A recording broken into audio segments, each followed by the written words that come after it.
Bom dia, mais uma vez juntos para estudarmos a palavra de Deus. Vamos orar. Obrigado, nosso Deus, por mais esse dia que o Senhor nos dá de graça.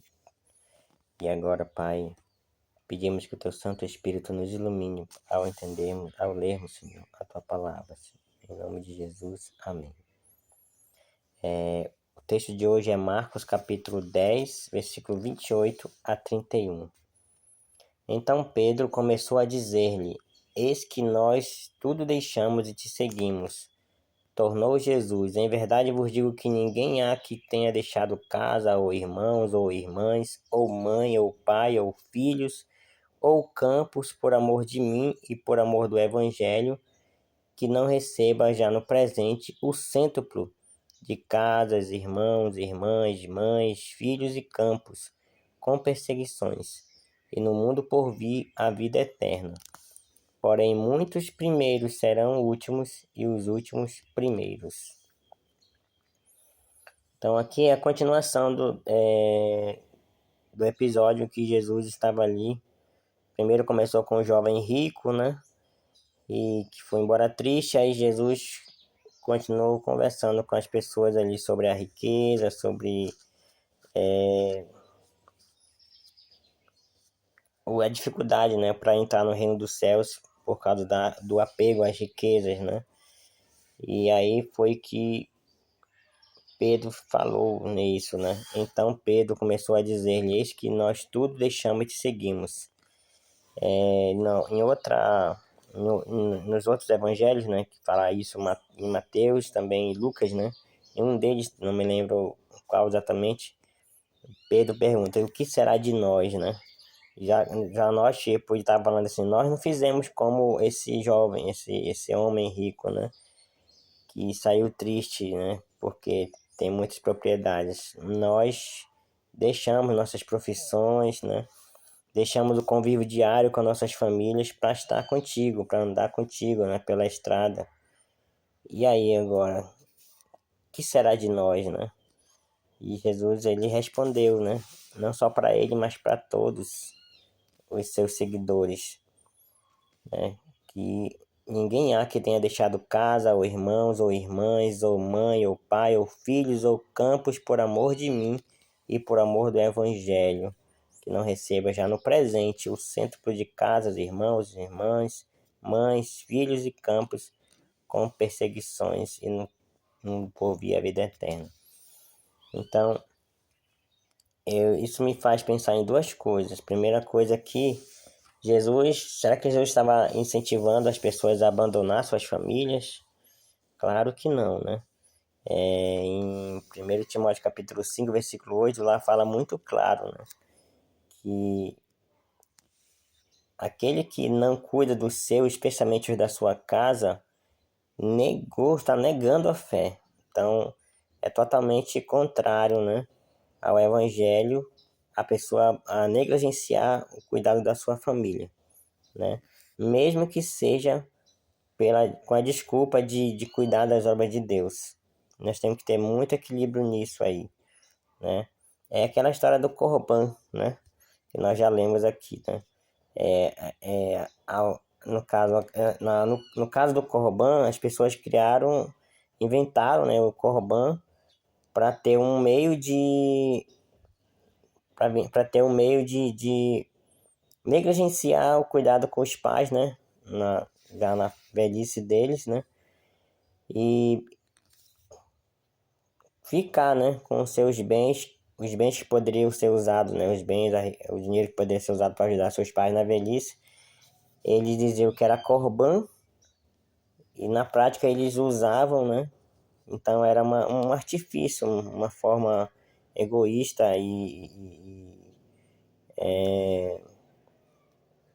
fraudulenta, né, de negligenciar o cuidado com seus pais, né? Então, tipo, colocava como desculpa, é uma oferta a Deus, né? Então, e na prática estavam negligenciando os seus pais, né? Assim também pode acontecer, né, de alguém que, sei lá, está com problema conjugal ou enfim, não tem responsabilidade mesmo com sua família, não tem maturidade para ser um pai de família ou uma mãe de família, sei lá.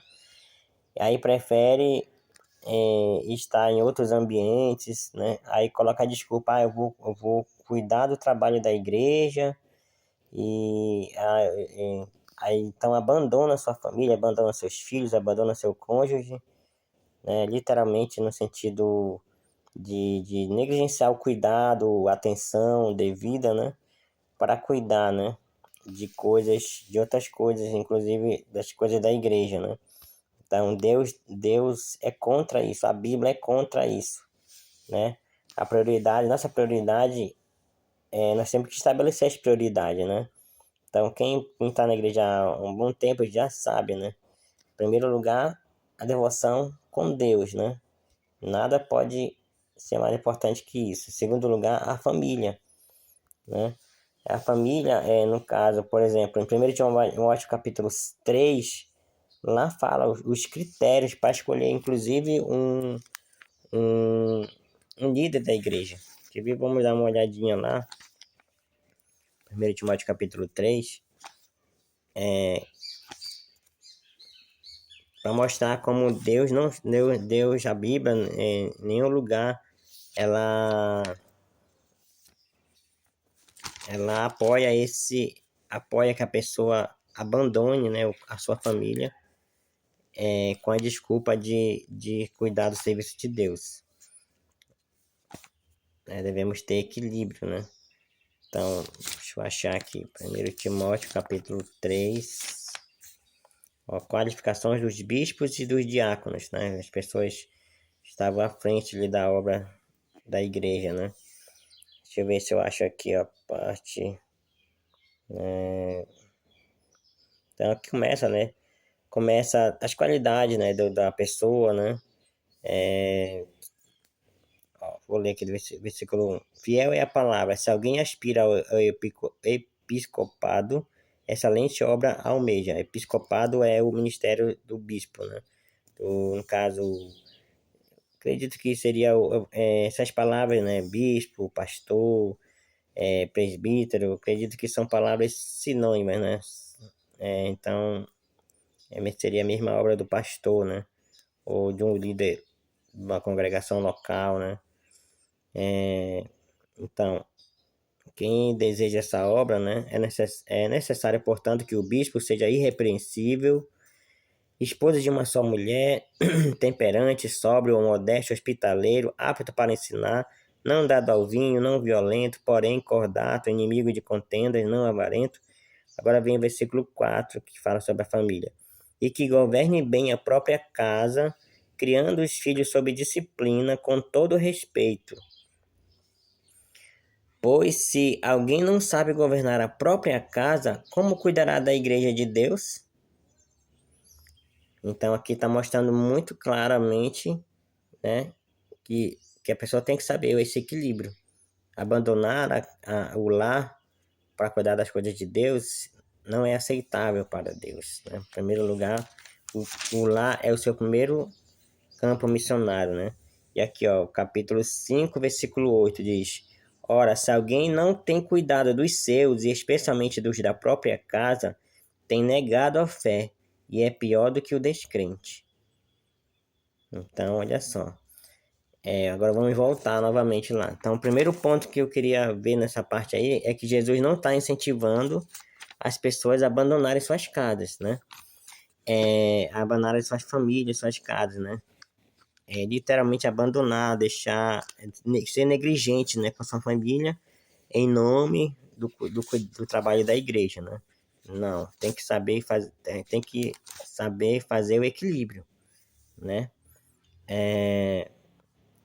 E Pedro, inclusive Pedro, né? Ele falou isso provavelmente porque ele realmente ele deixou de ser pescador, né? Ele não convivia mais tão, né? Deixou de conviver tanto com a sua família, né? Para seguir Jesus pela estrada, mas a gente vai ver lá em 1 Coríntios capítulo 9, lá que quando Pedro, né? Já depois da ascensão de Cristo, né? quando Pedro ali se tornou uma das colunas da igreja, né? Ele não deixava de levar sua esposa com ele, né? Para suas viagens missionárias, né? Então, é tipo assim, no momento que ele passava ali com Jesus, né? Não era abandono total do seu lar, né? Ele continuou, né? A Bíblia fala lá que Jesus foi certa vez na casa de Pedro, né? Curou sua sogra e tudo mais. Então, Pedro não abandonou totalmente a sua família, né? Ele continuou, né? Cuidando da sua responsabilidade familiar, né? E seguiu Jesus. Havia um equilíbrio ali. Ele soube conciliar as coisas, né? Mas pode sim acontecer um conflito, né?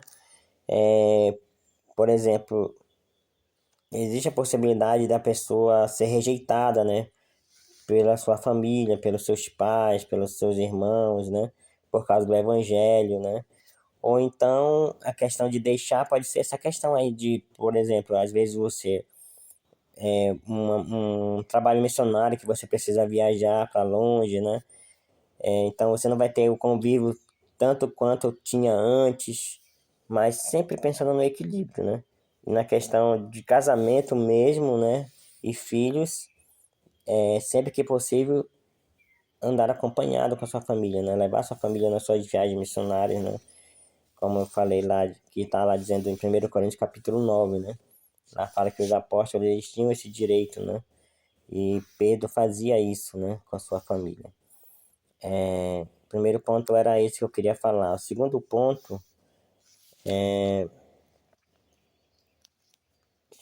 vamos tentar lembrar novamente aqui. É falar sobre como seria na prática essa recompensa, porque Jesus falou, né, que essa recompensa já começa no presente, né?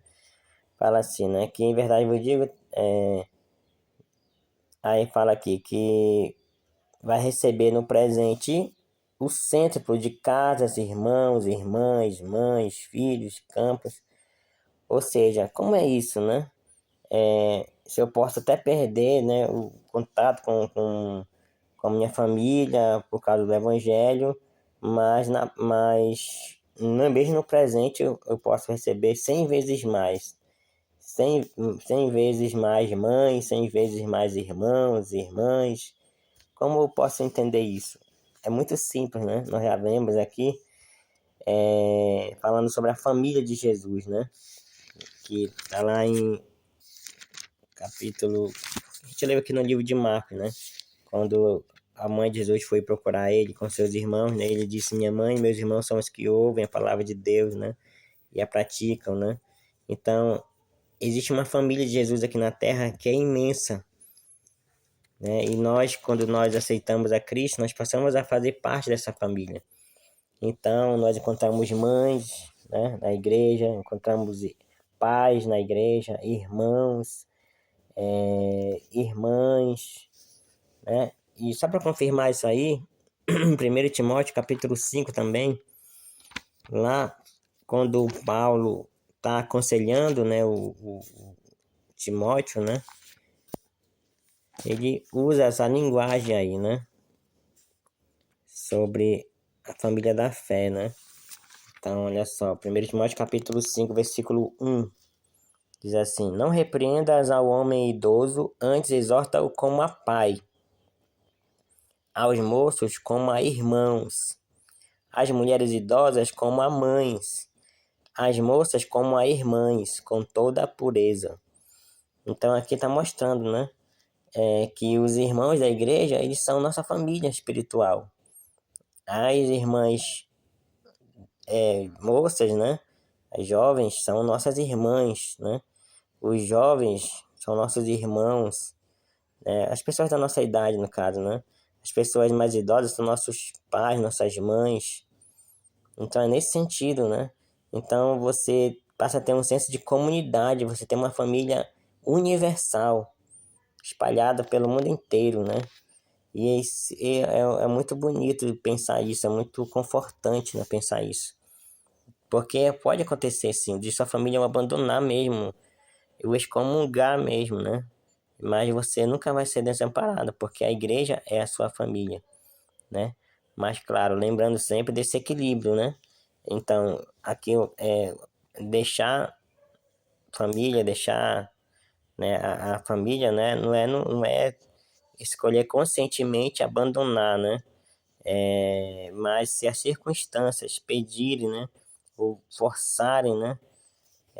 Se você tiver que escolher entre o evangelho e qualquer outra coisa, sempre Deus deve estar em primeiro lugar, né? E Marcos também falando no Evangelho de Marcos, né? Jesus falando isso, né? Marcos é o único evangelho que fala que essas coisas vêm, mas também vêm com perseguições, né? Essas coisas vêm com perseguições. Então, ou seja, não é também pra gente achar que vai ser o mar de rosa, né? Vem as provações nesse mundo. Nós não estamos ainda na nossa verdadeira casa. Por isso que essa é uma primeira parte da recompensa, mas a parte maior, mais importante, é a que vem no mundo por vir, que diz, né? No mundo por vir, a vida eterna. Então, o mais importante, a maior de todas as recompensas é a vida eterna, né? Por mais que a gente tenha os benefícios, né, de servir a Deus, né, presente, né? Que um dos deles é a nossa comunidade, né? Mas existe também as perseguições, mas o mais importante é o que tem por vir, né? A vida eterna. E o versículo 31, porém, muitos primeiros serão últimos, e os últimos primeiros. Então aqui a gente pode entender isso no sentido, na visão, na ótica do mundo, né? Na ótica do mundo, muitos que podem ser os primeiros, ou seja, as pessoas mais honradas, as pessoas mais prestigiadas, ricas, e famosas, etc, etc, né? Elas, para Deus, podem ser os últimos. Por quê? Porque assim como elas não colocaram Deus em primeiro lugar, né? Se elas não tiverem colocado, né, Deus em primeiro lugar, né? Elas assim também poderão, como diz lá no Mateus 5, né? Ser o menor no reino do céu, né? Ou seja, se não priorizou a Cristo, né? Jesus fala, aquele que se envergonhar de mim, eu me envergonharei também diante dos anjos, né? Dele, né? Então, também fala, os que me honrarem, honrarei, né? Então é nesse sentido, né? Então se você honrar a Deus, talvez nesse mundo você não seja um dos primeiros, né? Talvez você seja os últimos, né? Seja uma pessoa não se tornou, não teve prestígio, não teve, enfim, muitos benefícios que o mundo pode oferecer, benefícios materiais. Mas para Deus você é tido como um dos primeiros, né? Ou seja, você é muito importante para Deus, né? Para finalizar essa meditação, contar uma história aqui, relembrar uma história que eu ouvi, né? Posso não contar direitinho os detalhes, né? Mas é uma história real, né? De um casal que saiu em missão, né? Não sei se eles eram brasileiros ou não. Faz muito tempo que eu vi essa história e ficou na minha mente, né? Saíram em missão, passaram anos, décadas longe do seu país de natal, né? Em missão, né? E até que chegou o dia deles voltarem para sua terra natal, para o seu país, né? E ali no aeroporto, né, havia várias pessoas ali, estavam descendo do avião, né, também, né? E havia ali muitas pessoas no aeroporto lá esperando as pessoas descendo do avião, né? Pessoas com placas, com faixas, dando boas-vindas, né? Aquela alegria, aquele abraço. E para aquele casal não havia ninguém, não havia ninguém esperando eles ali. Não havia nenhuma festa, né? Não havia nem uma festa de boas-vindas, né? Nenhuma. Sabe, aquela. Eles estavam esperando, né? Porque eles passaram anos, dedicaram anos da sua vida no ministério evangélico, longe do seu país, né? Uma terra estranha, correndo risco, e etc, etc, né? Então eles acharam que poderia ser, né? Que houvesse alguém que lembrasse deles, que honrasse a escolha que eles fizeram, etc, né? É normal, né, a gente esperar isso das pessoas, né? Mas, infelizmente, nem sempre acontece. Então, eles não tiveram esse reconhecimento, né? E aí, a esposa falou com seu esposo, né? Comentou algo nesse sentido, reclamando, né? Lamentando, poxa, né? Ninguém e tal. Tantas pessoas ali sendo honradas e nós que estavam na obra de Deus, né? Somos aqui. Ninguém veio para nos homenagear, enfim. E aí o marido respondeu, né? Meu bem, meu amor, nós, calma, porque ainda não chegamos ainda na nossa verdadeira casa, na nossa verdadeira pátria, né? Ou seja, a pátria deles ali, terrena, né? Poderia decepcionar, poderia não dar as honras que eles achavam que mereciam, sei lá, né? Mas há uma pátria que estava esperando com ansiedade, entre aspas, né? Que os anjos não são ansiosos, né? Mas esperando, né? Com ansiedade, entre aspas, como falei, né? A chegada deles para que eles pudessem ser recebidos com muitas honras, com muita alegria, né? Então, assim que vai ser, né? No céu, todo o reconhecimento que nós não temos aqui na terra, né? Por servir a Deus, por se sacrificar, coisas que só você e Deus sabem, né? Que você tem que escolher. E às vezes você espera reconhecimento. Primeira coisa, não espere reconhecimento humano, né? Você não está aqui para agradar homens, nem ser agradado por homens, né? Mas você está aqui para agradar a Deus, né? Honre a Deus. E Deus tem a promessa: quem me honrar, eu honrarei. No céu, com certeza, sem merecer, né? Porque tudo que Deus faz por nós é graça, né? Então, ele faz em nós o querer e o realizar, né? Então, o que eu faço por Jesus, né? Devo fazer por amor, não esperando nada em troca, porque ele já me deu tudo, né? Mas mesmo assim, Deus promete uma recompensa, né? Então, ou seja, isso é graça. Mesmo essa recompensa vai ser uma graça, né? Então, no céu tem uma festa preparada, tem um banquete preparado para todos aqueles, né, que fizeram qualquer renúncia em nome do Evangelho, em nome de Deus, né? Então, vale a pena nós lutarmos, nós nos esforçarmos. Ninguém pode estar vendo aqui, né, nosso esforço, né? Mas existe alguém que está vendo. Os céus acompanham. A Bíblia fala, né, que nós somos espetáculo para o mundo, inclusive até para os anjos, né? Então, é como se nós fôssemos ali, a nossa história está sendo acompanhada como se no cinema, né? Como se os seres celestiais estivessem ali acompanhando em tempo real nossa história, né? Então, cada momento, cada queda é motivo de tristeza, choro, né? Mas cada vitória, cada renúncia, cada passo em direção ao céu é motivo de festa, é motivo de alegria. E nós vamos conhecer nosso anjo da guarda na volta de Jesus, né? Vamos saber os altos e baixos que ele passou, né? Ao nos acompanhar, né? E vamos entender, né? Como os anjos se alegraram, se entristeceram com nossa história. Vai ser algo maravilhoso, né? E principalmente Jesus, vamos abraçar Jesus, né? Vamos receber o seu abraço, receber suas boas-vindas, né? Então nada vai ser mais precioso, mais valioso, mais reconfortante do que entrar no céu e receber esse calor de Jesus, de todo o céu, né, que está nos esperando. Então vale a pena, né? Se você for comparar, né, como Paulo fala, né, tudo que nós passamos aqui não é nada, né, comparado ao peso de glória que está nos aguardando, né? Então, não pense duas vezes, né? Que Deus pedir para você abandonar, para você renunciar, não pense duas vezes, porque Ele só está pedindo para o seu bem, né?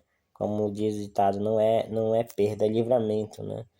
Então, que Deus nos abençoe a fazer nos dê força a fazer as renúncias que nós precisamos fazer, porque as recompensas são infinitamente maiores. Amém? Vamos orar. Obrigado, nosso Deus, pelo privilégio, Senhor, que o Senhor nos dá de aprender cada dia mais com a Tua palavra. Nos ensina, nos ajude, nos fortaleça, para que possamos fazer sempre a escolha certa a cada dia, Senhor. E nos ajude também, Pai, a abençoar nossos irmãos na fé, porque somos todos irmãos, todos temos uma família espiritual a zelar, cuidar uns dos outros, Senhor. E também, Pai, não negligenciar a nossa família de sangue, que nós, tanto nossos pais como nossos cônjuges, filhos, e também passamos a ser responsáveis, Senhor, com essas pessoas, dando um bom testemunho da fé cristã. E são essas bênçãos que nós pedimos também, pedindo que o Senhor continue nos abençoando, nos protegendo durante esse dia. E é isso que pedimos em nome de Jesus. Amém, Senhor.